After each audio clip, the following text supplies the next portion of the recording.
Robert Plank Show, episode 258, End Destructive Money Habits and Regain Financial Control with Hilary Hendershott. Hey everyone, and welcome back to the Robert Plank Show. Our guest today is Hilary Hendershott, and Hilary Hendershott is the CEO and founder of Hilary Hendershott Wealth Management. And after nearly 15 years in the financial services industry, Hilary knew there was a gap in the marketplace. Hundreds of thousands of women eager to be making wise investment decisions and a male-dominated financial industry that simply wasn't meeting their needs. So, Hilary, welcome to the show. Thank you so much. I'm happy to be here. I'm happy that you are here. And so, can you sort of tell us in your own words who you are and what you do and what you're all about? Absolutely. So my website says I'm not your father's financial advisor. I came up into the traditional financial advisory business. I was brought into the business by my father, and he had a very successful independent financial planning firm in San Jose, California. And I had my own. I actually had some pretty severe money problems. So I was a certified financial planner, and I had a bunch of credit card debt that I couldn't pay. Like I wouldn't even open the bills because I was such an overspender that I didn't have enough money to pay them.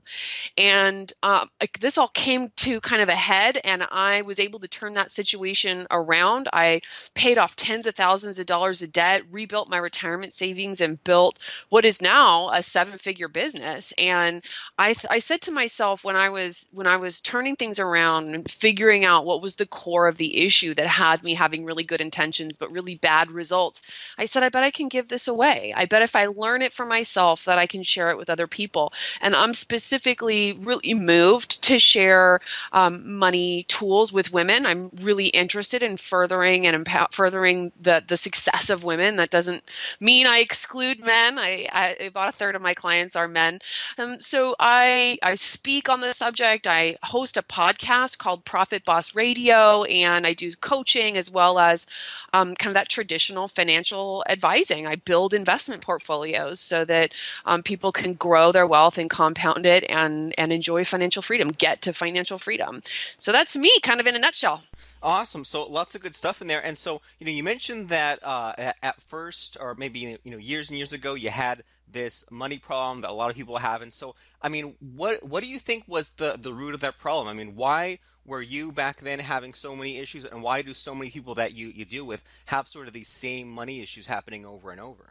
Yeah, we actually all have it. It's just that some of ours are worse than others.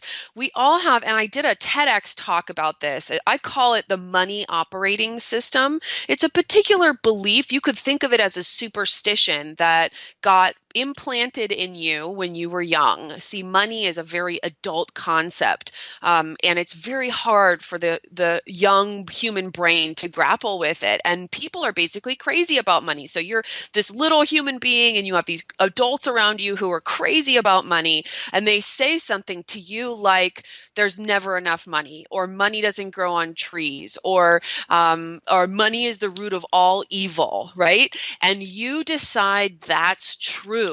And then you spend the rest of your life manifesting it. And you have a whole series of beliefs and superstitions and results and actual things that actually happen to you in your life that compound to entrench this deep-seated belief. And so I talk with people about the limitations of their money operating system. It's sort of important to get to what is that first money experience of yours. Interestingly for me, just to give you a sense of kind of how they get created, my mom was a really good saver, and she was a hard worker. But she worked at the hospital laboratory when I was young, and she didn't have a high income when I was little, and so we were always on a budget. She didn't want to give me lots of money to do things like buy brand name stuff and go to friends' birthday parties, and so I decided there's never enough money. The truth is there was plenty of money for everything I needed, okay? But I decided there's never enough money. And then the really frustrating part is that when you have a money operating system called there's never enough money, when money comes into your bank account, the only thing there is to do is get rid of it. So that's what explains things like lottery winners who go broke after winning hundreds of millions of dollars, and NBA players who, exit the NBA financially destitute. It's really because we have these very broken money operating systems. Interesting. And so, I mean, I can totally relate to that in that, I know people who it doesn't matter if they have, $1,000 or they have $100,000, they'll find a way to spend it. And then me personally, like I have that, I don't know if you'd call it like money anxiety, but it's like there's never enough money in the bank account. I feel like I tell myself like there's a certain number that it could be, and if it's at the certain number, then I'll finally be relaxed and I won't have to check it. But then it's like you have more money, you have more taxes to pay, and then that number seems to increase. And so some people, so everyone, or a lot of people have this like broken or limiting sort of money operating system, and some people Yeah. just spend it all. And I mean, what are your thoughts on sort of the problem I have, I guess, where there's like that there's not enough money, but sort of in like an anxiety sort of sense. Yeah, I mean, that's your version of there's never enough money. And I mean, kudos to you for actually looking while I was talking, for actually saying, "Hey, let me look at what she's talking about in my own life." And that really is just a belief. I mean, listen to what you actually said. Oh, if you do make more money, you have to pay more taxes. So of course there's never enough money. It's like you're a hamster on a wheel, you know? And I can imagine that being very anxiety producing, because if you're watching those numbers and if you have those beliefs about it, of course you're going to produce anxiety because you can't win. So how do people win, and how do people start to crack this nut? So I teach people, it happens, it's a combination of both allowing different results in your life, so creating systems that have different results. And when you actually produce money results that your money operating system can't grapple with, your brain has this painful cognitive dissonance time period that it goes into. But you also have to stop saying things like there's never enough money, or when you make more money, you just have to pay more taxes. You could replace that deeply held belief, strongly held belief with, I can't wait to make more money so that I can pay more taxes because rich people pay more taxes than I do, or ultra rich people do. Another thing I invite people to stop saying is, I can't afford that. When you say I can't afford that, what you're saying is money is more powerful than me. There's no way I can get enough money to have that thing in my life. And you're just giving up all of your financial power. So I invite people to say either, what can I do to afford that? Like, let me see what I can do to put that in my spending plan. Or if you just don't want to buy it, just be honest and take responsibility for it. Just say, I'm not going to put that in my spending plan. Like, I'm not going to choose to buy that. And in that way, the locus of control is within you, and you're the one creating that experience. And if you look at it, like when I coach people, if we were having a coaching session, you and me, we would look at what are the actions that you'll find that you actually take actions that support that money belief. For example, some people who resist paying income taxes actually don't pay their estimated quarterly taxes as an entrepreneur. Sometimes you need to pay those, sometimes you don't. Or they'll have debt to the IRS. Well, debt to the IRS is like herpes, man. You can't get rid of that. So that's just more anxiety, right? And so there are these little actions that we sit down and we catalog all of your systems with money, all of your habits, all of your patterns, all of your results, and we look at it like an ecosystem. It's all like we're doing private detective work to figure out where's the core of it. But the net answer to your question is, it's a combination of altering what you say to yourself and other people about money, and then creating systems that have you produce different results. Awesome, and there's a bunch of cool stuff in there. And so, what I'm hearing, and let me know if I get this right or wrong, but what I'm hearing from all this advice here is that, like, number one, there are some things that are in your control and other things that aren't. And then the other thing is that, well, there's sort of this identifying I guess, that negative self-talk that we all seem to have, and then coming up with a replacement. So if we always have like, one certain saying or phrase or a handful of phrases, then we figure out, well, what's the automatic, switch. If we stop saying we can't afford that, we say, well, now that's part of my spending plan. And that there's sort of going to be this growing pain sort of stage when we have that cognitive dissonance where maybe we don't 100% believe it, but if we switch our negative self-talk, that's sort of the first step. Is that sort of on the right track there?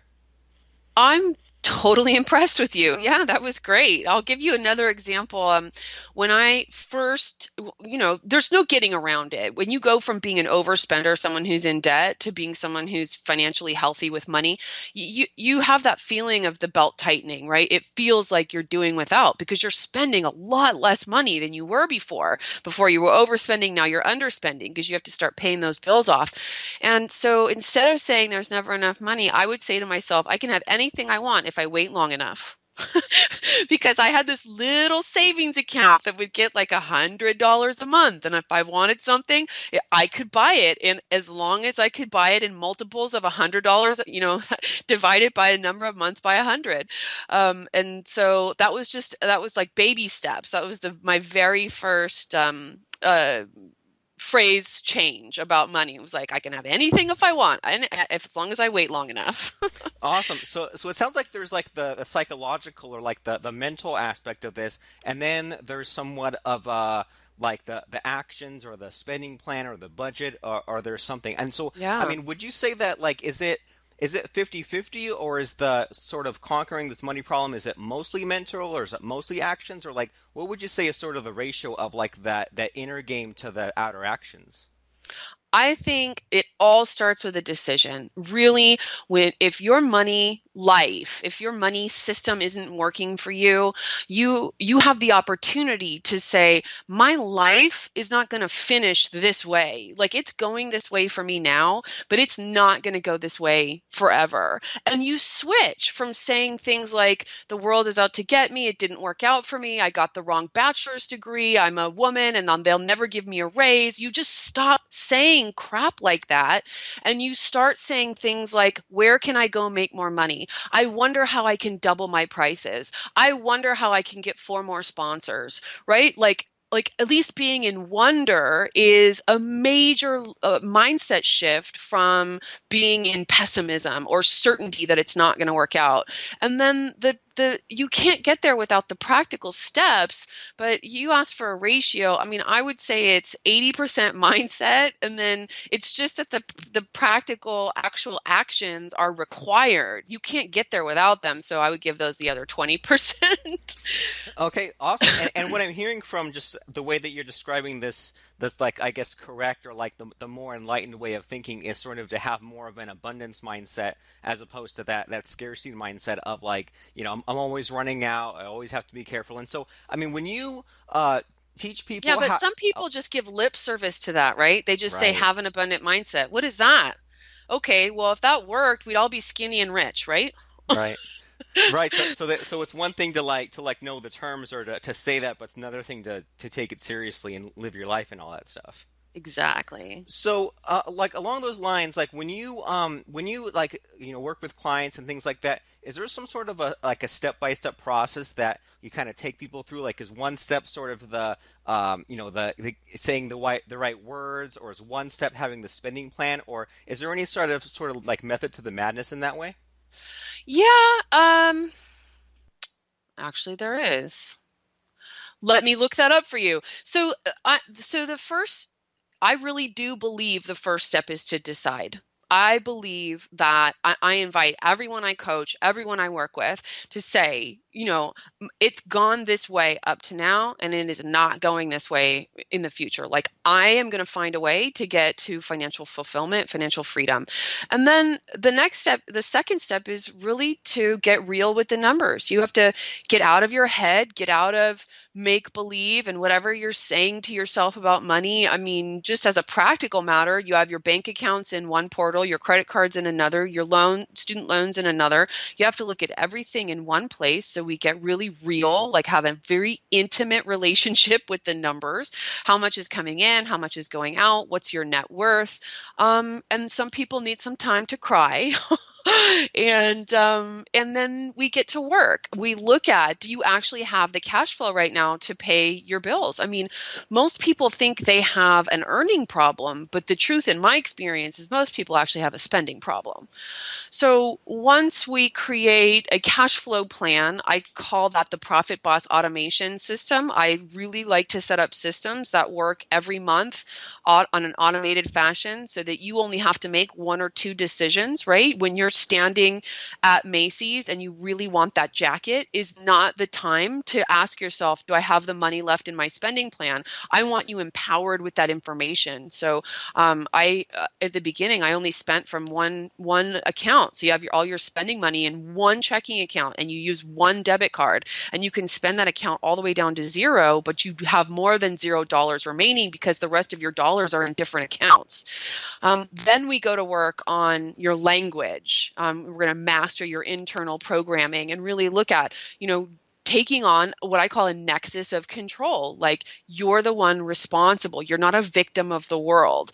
And then we do some more practical things like the next phase is called ask. So that's learning how to negotiate. Ask for your bills to be lower. Ask for your income to be higher. And then taking on being an earner, who's someone who saves money and invested in things that compound over time. So it really is a step-by-step plan. Awesome, and there's lots of good stuff in there. And what I'm sort of hearing as you're explaining how to set that up is, like, number one, sort of identify where the hurt is, right? Where the problem is. Get real with the numbers, like you said, so that you can actually see, okay, I have this in the bank, I have this net worth, I have this in the credit card. That way, people can actually stop being in denial. And what I really like, as you explained all that, is that, well, first of all, it sounds like when things are set up where you have all the bills being paid or things scaled back somewhat, and there's that spending account. It seems like by having sort of somewhat of that structure in place, it kind of takes the angst or like the worry out of things. So that way you can say, well, whatever amount of money I have in that spending account, now it's a very simple decision. Or, like you said, if I can afford that thing or not. And that way it's like, well, now, if I can't afford it or it's not in the budget, I'm not a terrible person, and I'm not going to be tempted to like fudge it and overspend, like a lot of people seem to be having this problem with the breaking of the pattern. So, I mean, is that sort of right? It sounds like just by having even a few of these rules, it kind of takes a lot of those emotional swings out of people's stress there.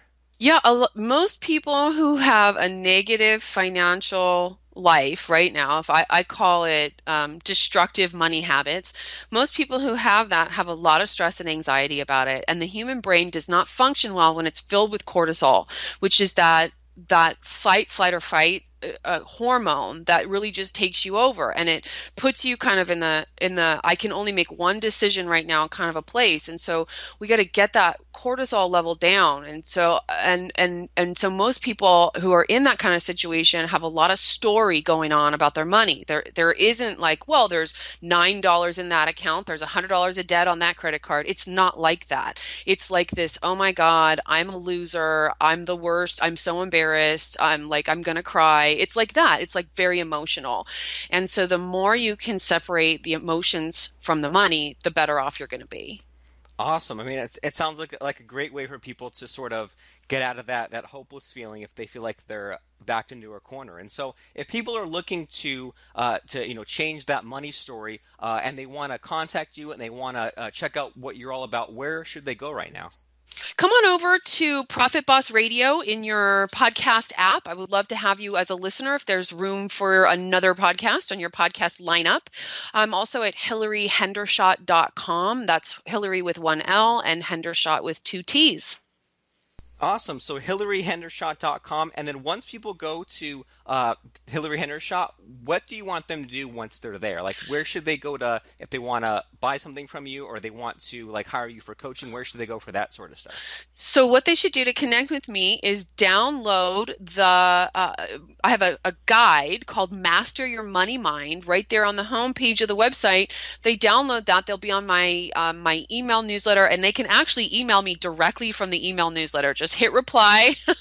Me or my team read every email, and you'll get a lot from that guide. It's going to go through everything we talked about today, step by step, including a few worksheets to help you understand your money system. So cheat sheets and a checklist and opportunities for you to fill in the information about your own money life.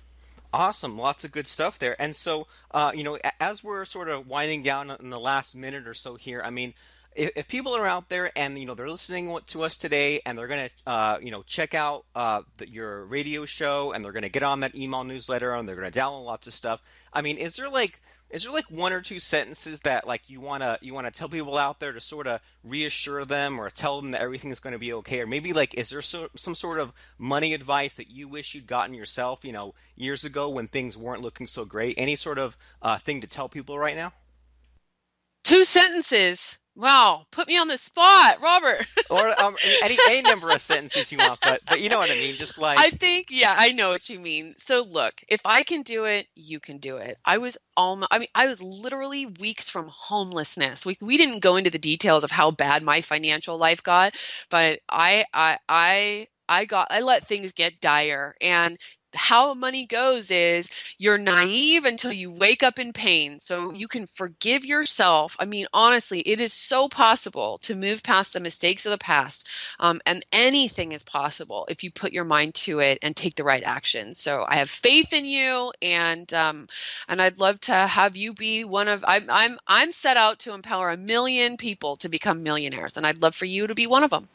awesome, and I think they will be, and I think everyone's ready to let the past be the past and to move forward. And so everyone should right now check out the Profit Boss Radio podcast. And also, while you're at the computer or while you're at your phone or whatever, go to hilaryhendershott.com and check out what Hilary has to say. So thanks so much, Hilary, for stopping by the show today and sharing what you had to share with us. Thanks for having a great show. Do you run your online business using WordPress? Did you know the number one reason why WordPress sites get hacked is because of outdated plugins, outdated WordPress, or just flat out not knowing what they have out there? How many times have you created a test site and just let it sit there?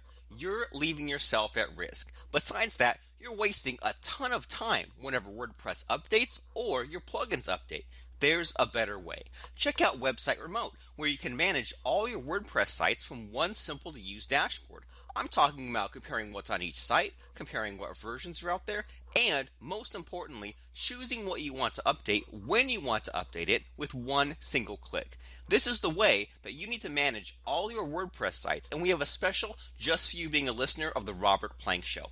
Head on over to websiteremote.com/trial. That's websiteremote.com/trial to get your 99-cent trial started today.